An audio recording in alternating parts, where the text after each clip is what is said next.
Most of the time when students seem like they're lazy, they're actually just dysregulated. And when a student's dysregulated, their brain isn't in a state that allows them to learn effectively. What looks like laziness often has something else behind it. As teachers, we see dysregulation as bad behaviour, and we automatically think that they're doing something out of spite. But that's rarely the case. It means that their brain isn't ready or isn't in the right state to focus, to plan, to deep think. And the environment that they're in is often mismatched for that state.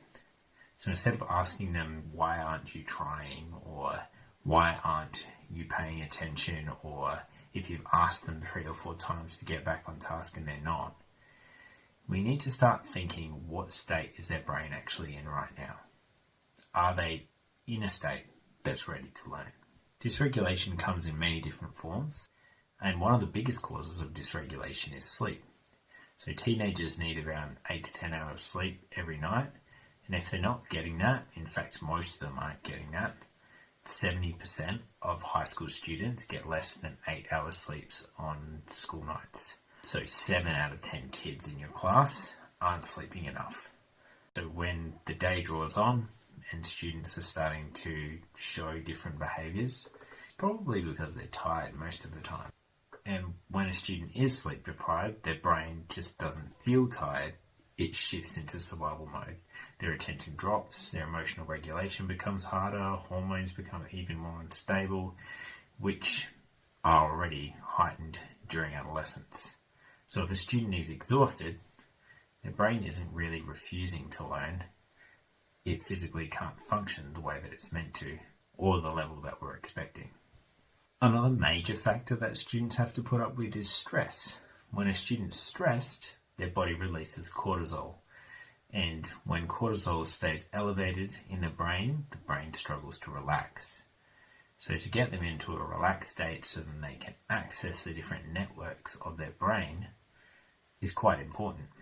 Instead of focusing on learning, if it's stressed, the brain shifts into a survival state again, scanning for threats, problems, ways to reduce the stress that they have, which often leads students to leaving class. And if the classroom doesn't feel like a safe space, they often move to toilets because it's a closed space they control. So the stress that they're experiencing could come from many different places. It could be coming from home, it could be coming from social conflict, it could be pressure from school. There's an exam coming up, or there's a test they need to do, or they didn't do a part of their assignment in time.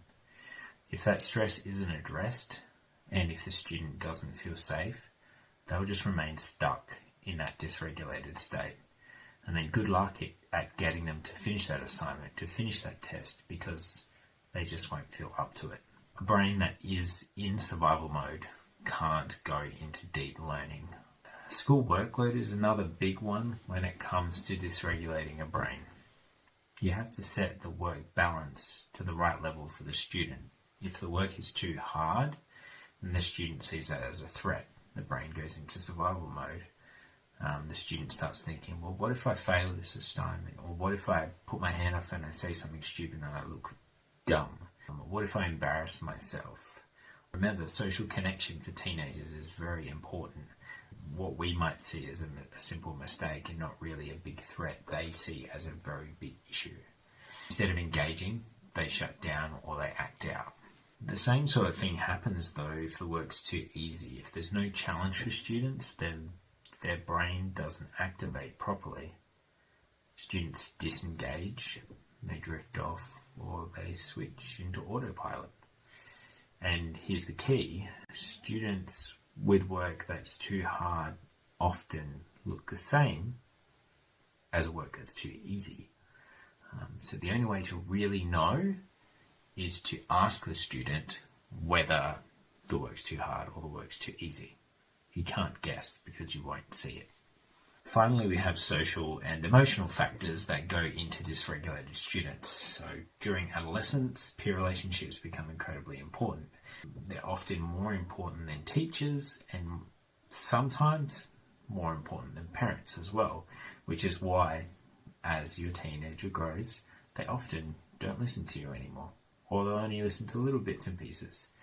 Or they'll say things like, "Mum and Dad, you just don't understand."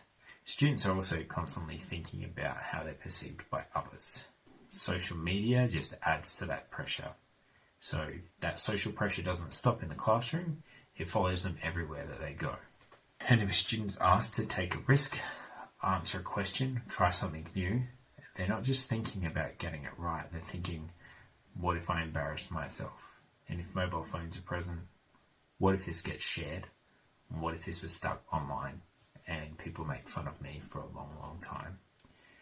That constant pressure puts students' brains on high alert and puts them into a survival state. High alert and a survival state means that they will be dysregulated. So when you step back and have a look at all this information I just talked about, it's clear that students have this brain state mismatch going on all the time. So we're asking students to focus, to plan, to think long term, and their brain often isn't in a state to do those things. What complicates things a little bit more is students' prefrontal cortexes, which is the part that's responsible for those skills, the planning skills, logical thought, deep thought, is still developing, and it doesn't mature until their mid-20s. So if a student is tired, stressed, overwhelmed, socially anxious, they're not choosing to disengage, their brain is prioritizing survival over learning. We need to set our environment in our classroom that allows them to activate that learning. And if the environment demands focus, but their brain isn't ready for it, you're going to see that dysregulation. So what can we do as educators? What can we do as parents? The first step in all of this is to check in with the students. At the start of the day, take time to understand what's going on for your students. Build that connection with them. Has something happened at home? Is there some kind of social dilemma going on in their friendship group? Are they just not feeling it that day? Are they overly tired? Build that connection with them. It's worth it. It takes probably a minute every day. And as teachers, we're going to see them the most out of all of their support groups. Talk to them, understand them, build a relationship with them, and then you can tackle the dysregulation that's going on. Because when students feel safe, you can co-regulate with them, and that's where learning starts. Second, create a safe classroom environment, one where mistakes are normal, where students aren't afraid of embarrassment or judgment. Because if students feel socially unsafe, they won't take learning risks. And thirdly, simplify the work or adapt the work to the students. Use shorter, clearer tasks. Break learning into small chunks. Focus on one or two key ideas at a time. That reduces the overwhelming feeling that students get, and it allows them to build confidence step by step. We're giving them the skills to regulate and complete their work. Finally, teach regulation to students. Regulation seems like it should be something automatic, but a lot of students don't know how to do that. And with their hormones going nuts in adolescence, there may be moments where they just feel overwhelmed for no reason. So simple things, although they sound quite silly sometimes, like breathing and self-awareness, help students to recognize the state that they're in. A good exercise is sitting them down and being like, okay, so why do you think you're feeling like this? Let's say that they're feeling angry. Are you actually angry at the situation, or are there more things compounding your condition? Is your body telling you something by being angry? When we understand how students are feeling, and students understand how to regulate themselves, they become more capable learners and we become more capable teachers. So if you are a teacher or a parent, this is the shift. When we meet students where they are, emotionally, socially, and cognitively, they can actually access learning. They build confidence, they build resilience, and then they'll start to engage because they feel safe. Students aren't the problem. We just need to understand the state that their brain is in and design our learning around that. Join me, Monty, as we rethink education.